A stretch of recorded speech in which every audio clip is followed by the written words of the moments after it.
saya Magdalena Ersa Putri Mardana sebagai pembimbing Leksamdas dari SD Talenta, Kecamatan Marga Asih, Kabupaten Bandung. Kali ini saya akan menyelesaikan tantangan di bulan Februari, yaitu membuat cerpen dan menceritakannya. Judul cerpen yang saya buat adalah Pelajaran Musim Dingin untuk Tutu. Di sebuah desa kecil bernama Desa Beri, hiduplah ibu beruang dan kedua anaknya, Tata dan Tutu. Pagi itu, kabut tipis menyelimuti. Angin sepoi-sepoi dan daun berguguran yang menandakan persiapan musim dingin. Tata, Tutu, panggil ibu beruang dari dapur. Ya Bu, ada apa? Jawab mereka. Anak-anak, kita harus mengumpulkan makanan untuk kita makan sebelum hibernasi. Ibu akan tugaskan kalian untuk mencari dan mengumpulkan makanan ke keranjang ini, kata ibu. Siap Bu, jawab mereka berdua.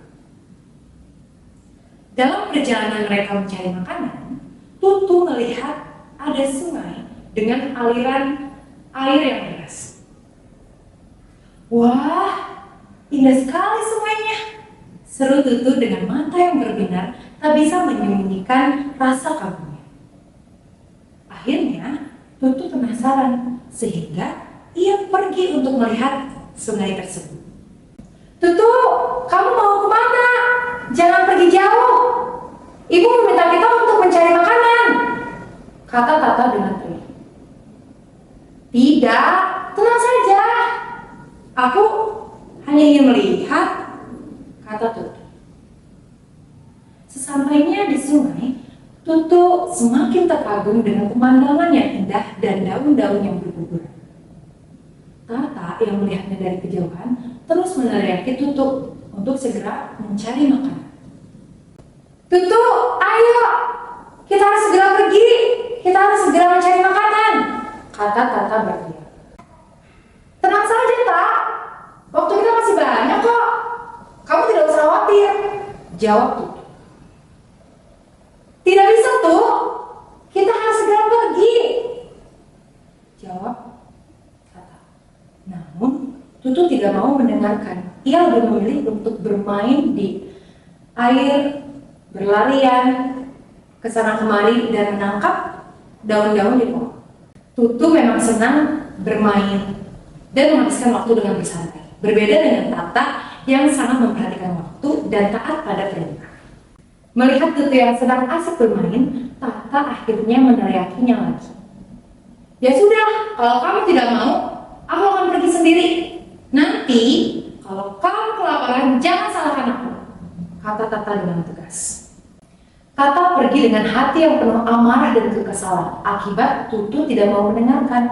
Bla bla bla bla, sahut Tutu dengan nada mengejek. Beberapa lama kemudian, akhirnya Tutu merasa kelelahan. Ternyata lelah juga ya. Aku duduk deh di bawah pohon ini, kata Tutu. Akan tetapi, tanpa disadari, Tutu tertidur di bawah pohon tersebut. Menjelang malam, Tutu terbangun dari tidurnya karena ia merasakan ada yang jatuh tepat di wajahnya. Aduh, apa ini? Kenapa basah dan dingin? Tanya Tutu. Saat ia menyadari bahwa itu salju, ia langsung berlari terbirit-birit untuk mencari makanan yang akan ia makan sebelum waktunya hibernasi.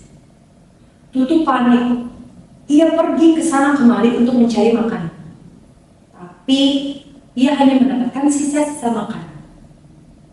Tutu merasa kecewa karena yang ia dapatkan hanya beberapa biji buah yang ia dapatkan.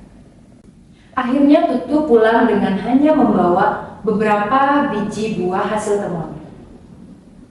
Setibanya di rumah, Tutu, kamu kemana saja? Ibu mengkhawatirkanmu, tanya ibu dengan nada khawatir. Ibu, aku hanya membawa ini. Hanya ini yang aku bawa dan aku temukan, kata Tutu dengan muka memelas. dan penuh penyesalan. Lagian, kamu tidak mendengarkanku. Terus bagaimana? Musim dingin sudah tiba. Kamu akan kelaparan, kata Tata. Maafkan aku, Tata. Aku tidak mendengar kamu, kata Tutu. Tiba-tiba, Tutu menangis dengan penuh penyesalan atas perbuatannya. Melihat hal itu, ibu beruang menasihati Tutu. Tutu, ibu tahu kamu sangat suka bermain. Tapi kamu harus tahu waktu, kamu harus disiplin, dan kamu harus menempatkan diri sesuai dengan waktunya. Maafkan aku, Ibu. Aku janji tidak akan mengulanginya lagi, kata Tutu dengan penuh penyesalan. Melihat itu, Tata merasa iba. Nih, aku sengaja mengumpulkan lebih untukmu. Tapi nanti lagi, kamu janji ya, tidak boleh mengulanginya lagi. Kamu harus mau mendengarkan, kata Tata mulai berenang. Terima kasih Tata, kamu memang kakakku yang paling baik, jawab Tutu sembari memeluk Tata. Maafkan aku Ibu, maafkan aku Tata, aku berjanji tidak akan mengulanginya lagi. Aku akan belajar untuk mendengarkan dan menempatkan diri sesuai waktunya, kata Tutu dengan penuh penyesalan. Ibu beruang yang melihat kejadian tersebut tersenyum dan memeluk mereka berdua. Akhirnya mereka makan bersama dengan penuh tawa. Persiapan musim dingin pun selesai. Waktunya beruang berhibernasi dalam waktu yang panjang. Pesan moral yang bisa diambil dari cerita ini adalah kita harus mau mendengarkan dan menempatkan diri sesuai dengan waktunya. Sekian dari saya. Terima kasih.